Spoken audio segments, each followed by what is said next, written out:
రాజ్యాంగం కల్పించినటువంటి వ్యక్తి స్వేచ్ఛను హరించే అధికారం ఎవరికి లేదు.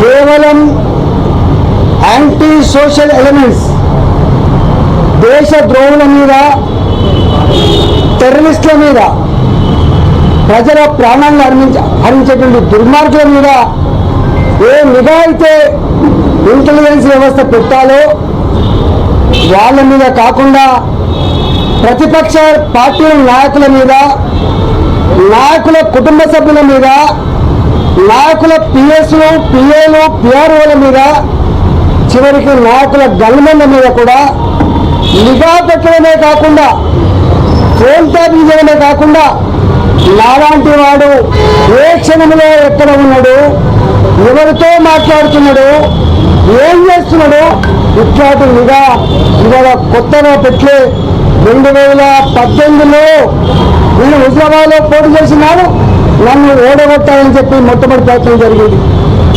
నేను ఇంకా గవర్నమెంట్లో ఉన్నా.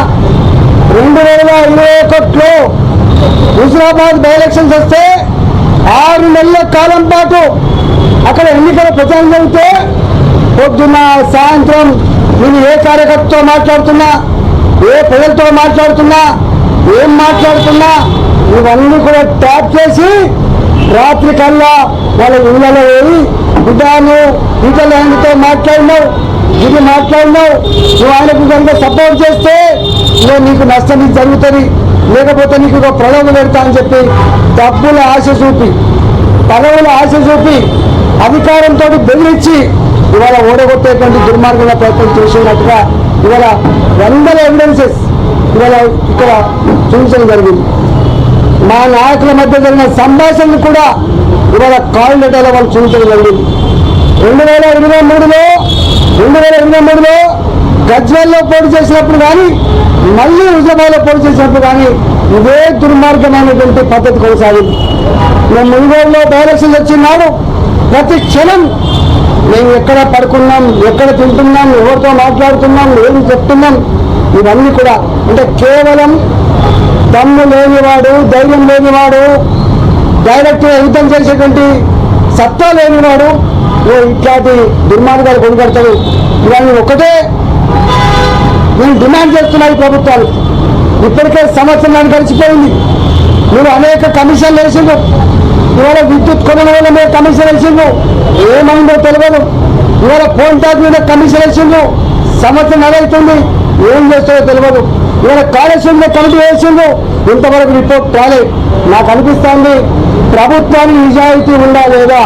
ఇవాళ బీఆర్ఎస్ బీజేపీ ఒకటని చెప్పి మాట్లాడేటువంటి రేవంత్ రెడ్డి గారు సమాధానం చెప్పవలసింది.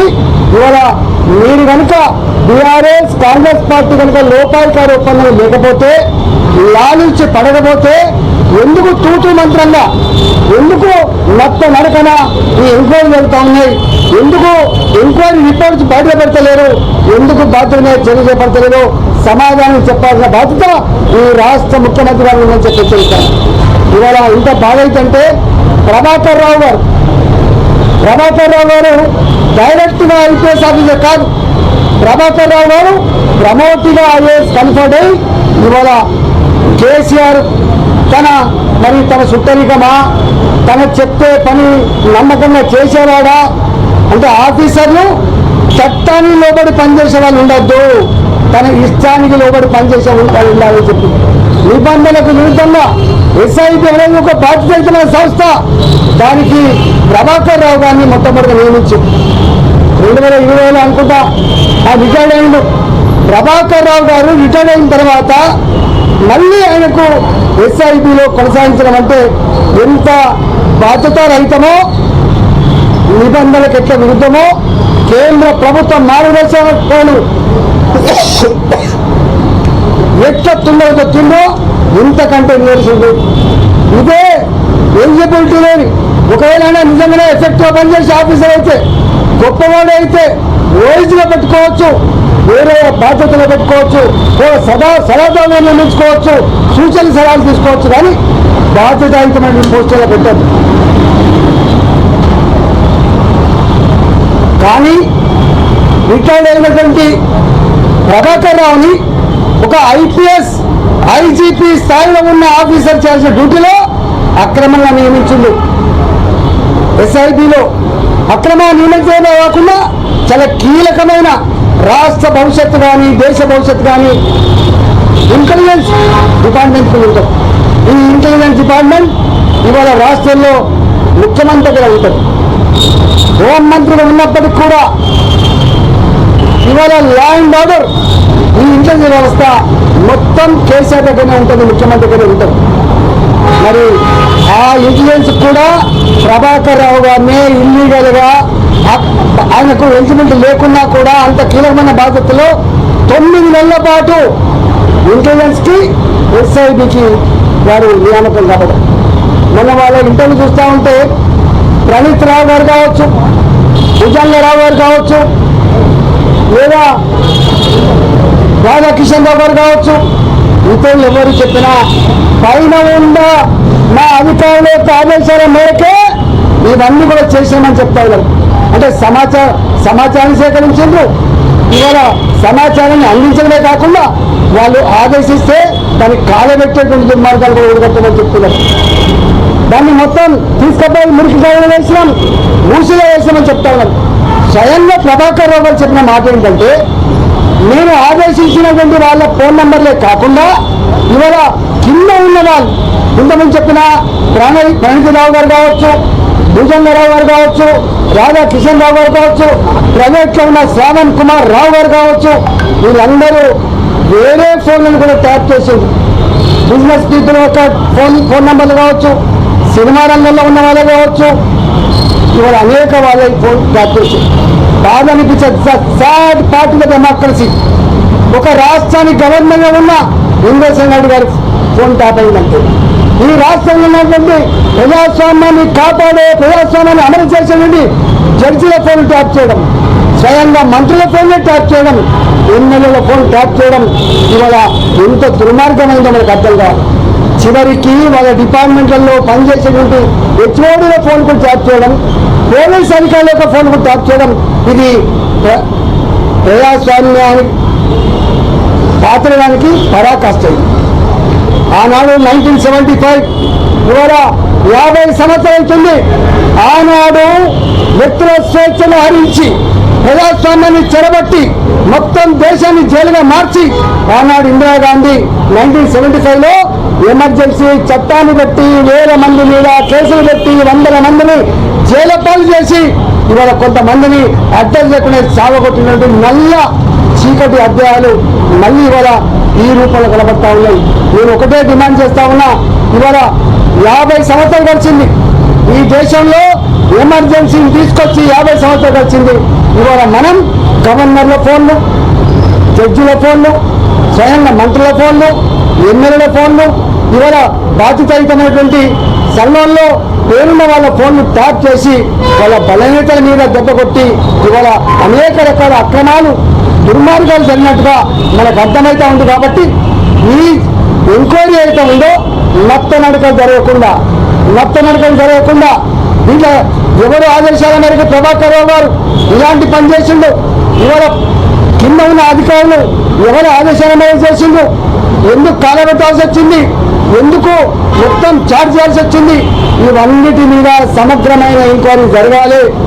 ప్రజాస్వామ్యం బతుకుండాలంటే, రాజ్యాంగం మీద ప్రజలకు విశ్వాసం కలగాలంటే, ఫండమెంటల్ రైట్స్ ఉండాలంటే తప్పకుండా ఇప్పుడు కనుక చర్య తీసుకుంటేనే ఈ దేశంలో ప్రజాస్వామ్యం వర్ధిల్లుతుంది. ఈ దేశ ప్రజాస్వామ్య వ్యవస్థ మీద ప్రజలకు విశ్వాసం ఉండేటువంటి ఆస్కారం ఉంటుంది తప్ప లేకపోతే లేదు. కాబట్టి వాళ్ళు ఎంతటి వారైనా తప్పకుండా దీని మీద విచారణ సమగ్రంగా చేయాల్సిందే, దోషులను ఐడెంటిఫై చేయాల్సిందే, చట్ట ప్రకారంగా శిక్షించవలసిందే, ప్రజాస్వామ్యాన్ని కాపాడవలసిందే, ప్రజలకు ఒక గొప్ప సందేశం పంపాల్సిన బాధ్యత ఉందని చెప్పి డిమాండ్ చేస్తా ఉన్నా. లేకపోతే ఈ ప్రభుత్వం కూడా ఇవాళ వాళ్ళతో కొలువైనట్టుగా భావించవలసి ఉంటుందని చెప్పి ఇవాటి ప్రభుత్వాన్ని కూడా నేను హెచ్చరిస్తా ఉన్నా.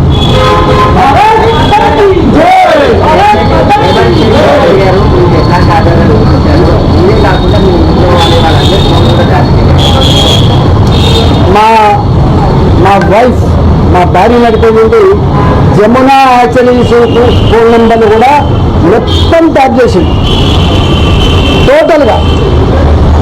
మా వాళ్ళు బిజినెస్లో ఏ మెసేజ్ అయితే పంపుకుంటారో మేమేమైనా మెసేజ్ పంపుతామో అవన్నీ కూడా వాళ్ళు ఎవరా రికార్డు దొరికింది మొత్తం. ఆ చాట్ అంతా కూడా నాకు ఇచ్చింది. నన్ను అడిగింది ఇవన్నీ మీవేనా అంటే ఇవన్నీ కూడా మావే. ఇక మా విక్రమ్ రెడ్డి గారు మా జిల్లా పార్టీ అధ్యక్షుడు, మా గురువర్ధన్ రెడ్డి గారు మా పార్టీ నాయకులు, మా సతీష్ గారు మా పార్టీ నాయకులు, వేణుగోపాల్ రెడ్డి గారు మా పార్టీ నాయకులు, ఇవాళ మా సాయి గారు, అనేక మంది, కొన్ని వందల మంది. హైదరాబాద్లో 2021లో ప్రతి నిమిషం నిఘా పెట్టినట్టుగా ఇక్కడ రికార్డులు ఉన్నాయి. ఇవన్నీ కరెక్టేనా అని చెప్పి అడిగిండు. ఇవన్నీ కూడా కరెక్టే అని చెప్పొచ్చు.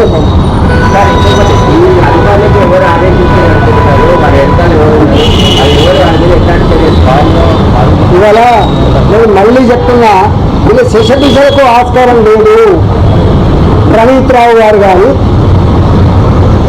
మీకు శ్రవణ్ కుమార్ కానీ, లేకపోతే రాధాకృష్ణరావు గారు కానీ, తిరుపతయ్య గారు కానీ, వీళ్ళందరూ కూడా చెప్పిన మాట ఏంటంటే మేము బాజాప్తా ప్రభాకర్ రావు గారి ఆదేశాల మేరకే ఫోన్ ట్యాప్ చేసాము. ప్రభాకర్ రావు గారి ఆదేశాల మేరకే ఈ సమావేశాలంతా కూడా సేకరించినాము. ప్రభాకర్ రావు గారు కూడా ఒక స్టేట్మెంట్ ఏమిచ్చిందంటే నా కింద ఉన్న అధికారులు కూడా నేను చెప్పే పనులు చేసిండు, చెప్పని వాడు కూడా చేసిండు అని చెప్పి, అంటే ఇంత మిస్యూజ్ చేసిండు. ఎవరి అండతో తప్పకుండా ఈ డిపార్ట్మెంట్ ముఖ్యమంత్రి గారి కంట్రోల్లో ఉంటుంది. ఈ ఇంటెలిజెన్స్ వ్యవస్థ కానీ, ఎస్ఐబి కానీ, ల్యాండ్ ఆర్డర్ కానీ, ఇవన్నీ కంట్రోల్ ఉండేది ముఖ్యమంత్రి దగ్గర ఉంటుంది. ఏ పీరియడ్లో ఇది ట్యాప్ చేయబడ్డావో, ఏ పీరియడ్లో ఈ సమాచారం సేకరించబడవో అప్పుడు ముఖ్యమంత్రి గారు ఎవరుంటారో కేసీఆర్ గారు ఉంటారు. ఇవాళ ముఖ్యమంత్రి గారికి తెలియాలి. ఇవాళ ముఖ్యమంత్రి గారి కిందనే ఉంటుంది ఇంటెలిజెన్స్ వ్యవస్థ, ముఖ్యమంత్రి గారి కిందనే ఉంటుంది ఇవాళ ఎస్ఐబి వ్యవస్థ. ఇవాళ ఈ ముఖ్యమంత్రి గారు చెప్పాలి.